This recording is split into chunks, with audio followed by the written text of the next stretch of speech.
After producing over 600 videos for YouTube this year, that's right, 600, I'm going to take a break between Christmas and New Year's and not do shit. But just so that you guys have something to watch, I've been training my clones to do my work in my place. Let's see how they're doing.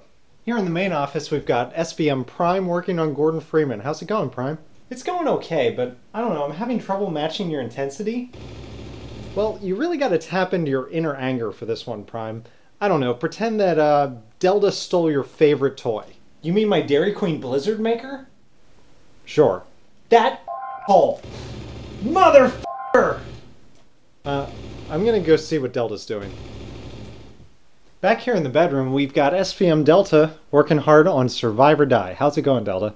Well, it was going pretty good until about an hour ago when I went to the bathroom, and then when I came back, it just looked like this. I don't know how to play this game anymore. Oh, I think you died. Probably quite a while ago. Oh, that makes sense. I've got an idea. I could use some more drum covers.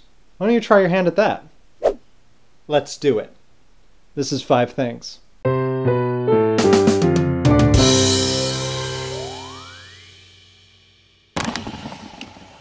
This week. Don't forget, next week is a very special 5 Things Christmas episode. I would love to have things that celebrate the nature of the season.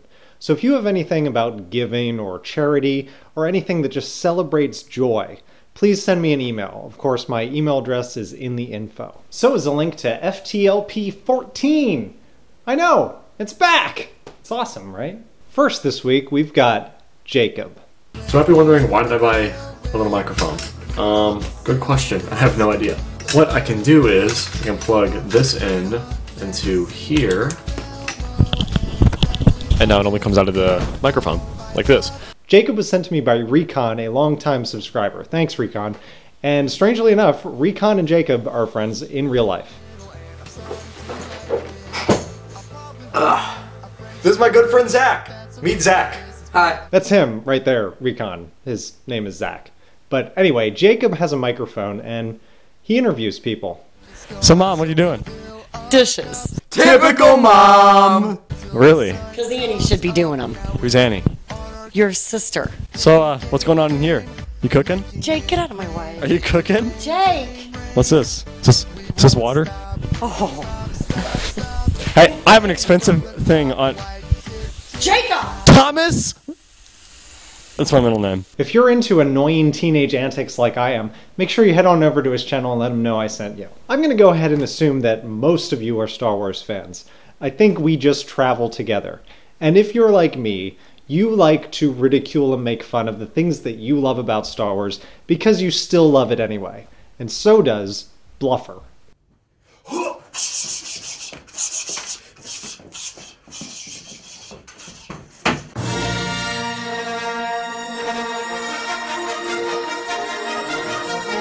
Over on GameSpot.com, Bluffer has compiled a video game compendium of Star Wars games. A long time ago in a computer far, far away, a Star Wars video game was played.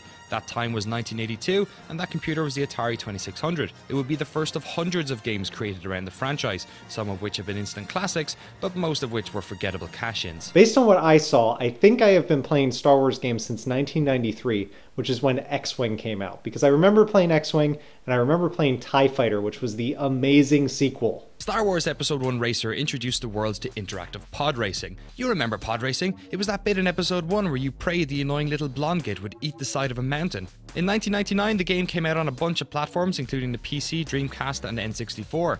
The N64 version came packed with a special edition low frame rate mode, which was on by default and couldn't be turned off. Like I said, Bluffer is in a constant state of love and hate with the Star Wars franchise, like most of us probably are. And as a fan, that just makes his video even funnier. Make sure you go check it out. Since at least the E3 conference in 2008, Ubisoft has been pimping a game that they haven't shared that much detail about called I Am Alive.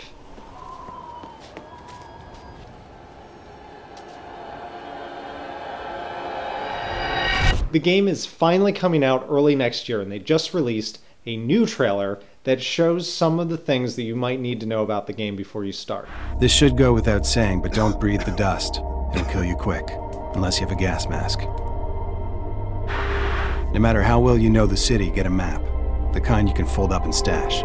You'll thank me for this when you're lost in the dust, and you can't see your hand in front of your face. I'm kind of surprised that there aren't more games that take place in a realistic, post-apocalyptic future that don't involve zombies. Hopefully Ubisoft can really deliver on this much-delayed game and not pull a Duke Nukem Forever out of their ass. Just in time for the holidays, there's something for that little Japanese schoolgirl in all of us. It's new anime-inspired curtains from Curtain Damashi.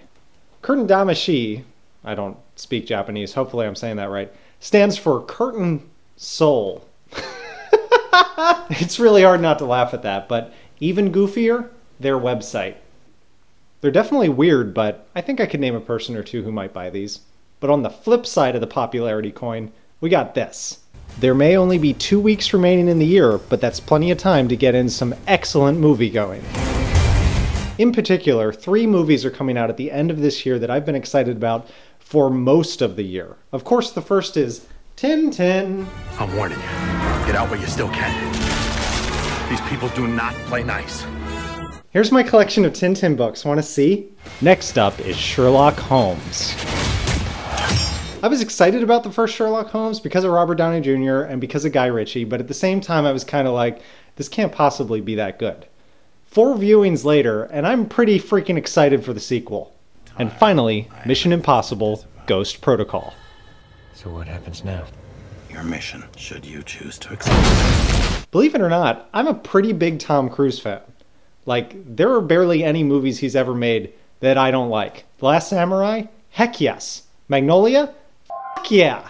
But it's the Mission Impossible franchise that has made him into an action star. The last movie, Mission Impossible 3, was the first movie directed by J.J. Abrams.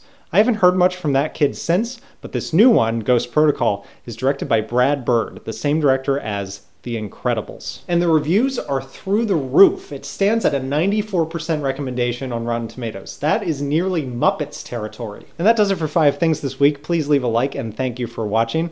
Like I said at the top of the episode, if you have anything for next week's very special Christmas special, please email me or tweet it to me at Sean V. Martin.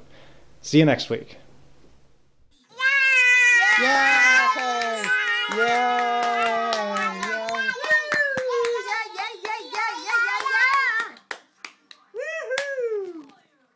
Hey guys, thanks for watching. Yeah, I'm doing this like post-episode video thing now. I think I stole it from Dave Cad. Say hi, Dave. Hi. Like I said earlier in the episode, FTLP is back, so check out the first episode up there with Alicia Pez and 8-Bit Dame. It was a lot of fun, and I also uploaded a behind the scenes. Make sure you check out The Return of Gordon Freeman Speaks. It will be uploaded every other day until it's done. Yeah, it's a marathon, but I'll do it. And finally, over there we've got Survive or Die. This is the last episode before it moves to a 3-day-a-week format. So make sure you check it out and let me know what you think. Thanks.